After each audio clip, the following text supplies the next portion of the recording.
केंद्र सरकार की नई पेंशन स्कीम यूपीएस का विरोध किया है। उन्होंने पूछा कि पुरानी पेंशन स्कीम में क्या बुराई थी। साथ ही ये भी कहा कि जब भी कांग्रेस की सरकार बनेगी तो पुरानी पेंशन स्कीम बहाल कर देंगे। पेंशन स्कीम में क्या बुराई थी? कर्मचारी तो ओल्ड पेंशन स्कीम मांग रहा है। आप न्यू पेंशन स्कीम लाए थे जिसको स्वीकार नहीं किया। अब आप यूनिफाइड, अरे नाम बदलने में तो भाजपा माहिर है। हमारा ये कहना है कि हमें ओल्ड पेंशन स्कीम चाहिए, वो बहाल हो, ये बहाल कर दें, वरना जब हम सत्ता में आएंगे तो हम ओल्ड पेंशन स्कीम बहाल करेंगे। दोस्तों, आपने एक कहावत तो ज़रूर सुनी होगी कि जब तक बच्चा रोता नहीं है, माँ को नहीं पता चलता है कि बच्चा भूखा है या नहीं। कुछ इसी से रिलेटेड चीज़ अभी मैं आपको आगे बताऊँगा। फिलहाल जो ये मंत्री जी थे, मैं इनका परिचय आपको दे देता हूँ। ये श्री प्रमोद तिवारी जी हैं, राज्यसभा के सांसद हैं, कांग्रेस पार्टी से हैं। और इनका आपने स्टेटमेंट अभी सुना होगा कि इन्होंने ये बोला कि यदि सरकार हमारी बनी, तो हम देश में पुरानी पेंशन योजना बहाल कर देंगे। अब क्वेश्चन ये उठ जाता है कि इससे पहले 10 साल तक मनमोहन जी की सरकार रही, तो उस समय ये पुरानी पेंशन योजना का मुद्दा बहाली तो छोड़िए, कहीं किसी के घोषणा पत्र में भी नहीं दिखाई देता था। अब क्यों नहीं दिखाई देता था, उसका भी एक रीज़न ये है कि जब तक एनपीएस स्कीम के बारे में कर्मचारियों को पता नहीं चला, तब तक कर्मचारियों ने इसके प्रति आवाज़ नहीं उठाई। अब जब ये स्कीम 2004 में आई, तो बोला गया बहुत अच्छी स्कीम है, बहुत अच्छी स्कीम है, इसमें आपका पैसा मार्केट में लगेगा, जब आप रिटायर जाएँगे तो आपको इकट्ठा ठीक-ठाक पैसा मिल जाएगा, जिससे कि ओपीएस से भी बहुत अच्छा होगा। तो वो इस प्रकार से ये चीज़ें निचले जो भी एनपीएस वाले कर्मचारी थे, उनको बताना स्टार्ट किया गया। अब कर्मचारियों ने इस पर विश्वास किया।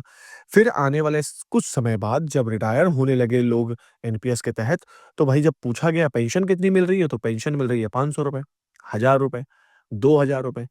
और जब ये पता चलने लगा कि भाई इसमें तो सभी को इतनी ही पेंशन मिल रही है, फिर कर्मचारियों को पता चल गया, तो ये एनपीएस तो बद से बदतर स्कीम हो गई। तो जब तक कर्मचारियों ने इसके प्रति आवाज़ नहीं उठाई, तब तक किसी भी सरकार ने इसका सपोर्ट नहीं किया। हालाँकि वर्तमान सरकार है, उसका साफ-साफ कहना है कि ओपीएस लागू करने से जो आर्थिक भार है देश का, वो बढ़ जाएगा और इस कारण से ओपीएस को लागू करना संभव नहीं है। और जो विपक्षी सरकार है, हालाँकि कांग्रेस पार्टी की, आप देख सकते हैं हिमाचल प्रदेश में पुरानी पेंशन योजना बहाल की जा चुकी है। कर्नाटका में भी बताया जा रहा है कि पुरानी पेंशन योजना बहाल होगी। राजस्थान में बहाल करने के बारे में बोल दिया था, परंतु सरकार चेंज हुई तो अब शायद उस पे स्टे लग गया है। जहाँ-जहाँ पर कांग्रेस पार्टी की सरकार है, फिलहाल वहाँ पर पुरानी पेंशन योजना का मुद्दा है, उसको आगे बढ़ाया गया। मैं कांग्रेस पार्टी से बिलॉन्ग नहीं करता हूँ, मैं बीजेपी से बिलॉन्ग नहीं करता हूँ, मैं किसी भी पार्टी से बिलॉन्ग नहीं करता हूँ, लेकिन जो मुद्दा है और जिसने हमारे मुद्दे को आगे रखा है, मैं उनके बारे में बता रहा हूँ आपको। फिर बात बनी कि भई अब जो ये ओपीएस है, इसको तो लागू नहीं किया जा सकता है, एनपीएस में संशोधन करने के लिए कमेटी बना दो। कमेटी बनाई गई। अब जब कमेटी बनाई गई तो उसको फिर तोड़-ताड़ के यूपीएस स्कीम लेके आ गए। अब जब यूपीएस स्कीम आई गई तो बोला जा रहा है यूपीएस उससे भी बेकार है। अब जब आप किसी भी बीजेपी पार्टी के प्रवक्ता जी को देखेंगे तो वो यूपीएस और एनपीएस का ही सपोर्ट करते हुए नज़र आएँगे, ओपीएस का सपोर्ट नहीं करेंगे। हालाँकि वो खुद ओपीएस का लाभ ले रहे हैं और जब विपक्षी सरकार, पत्रकार या कर्मचारी संगठनों के जो बड़े-बड़े नेता हैं, उन्होंने जब उन पर पूछा, "सर आप खुद तो ओपीएस ले रहे हो और कर्मचारियों को मना कर रहे हो कि यूपीएस स्कीम बहुत अच्छी है, एनपीएस स्कीम बहुत अच्छी है।" तो इसका जवाब फिर वो गोल-मोल देना स्टार्ट कर देते हैं। और दोस्तों, अगर सरकार चाह ले तो ओपीएस लागू की जा सकती है। लेकिन अब सरकार का और जो मानना है कि देश की आर्थिक व्यवस्था बिगड़ जाएगी, इस कारण से ये चीज़ लागू नहीं हो पा रही है। अभी आपने पिछला एक वीडियो भी ज़रूर देखा होगा जिसमें वित्त राज्य मंत्री जी के साथ रेलवे के कुछ मंत्री हैं, वो मीटिंग कर रहे हैं।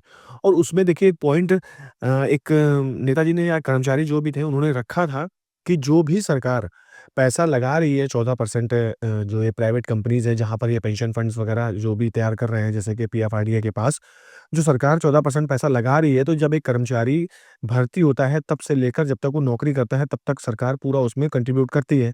और देखा जाए कि यदि सरकार उस पर पूरा पैसा लगाएगी, तो मार्केट में जो पैसा है, सीधी-सी बात है उसमें भी बढ़ोतरी होएगी और उस मार 14% का पैसा जो मार्केट में लगेगा, उसमें इतनी ठीक-ठाक बढ़ोतरी हो जाती है कि उसमें 1 या 2 कर्मचारियों को जो नॉर्मल वर्ग के मध्यम वर्ग के कर्मचारी हैं, मैं हाई रैंक की बात नहीं कर रहा हूँ, लेकिन जो मिडल रैंक के कर्मचारी हैं, यदि वो चाह लें, तो इससे 2 आदमियों को आराम से पेंशन का लाभ दिया जा सकता है। ये पॉइंट जब रखा गया तो वित्त राज्य मंत्री जी ने भी बोला कि ठीक है, मुझे आप इसको नोट करके दीजिए, मैं इसको आगे पुट अप करूँगा। लेकिन पुट अप करना और उस पर इम्प्लीमेंट होना बहुत बड़ी बात हो जाती है।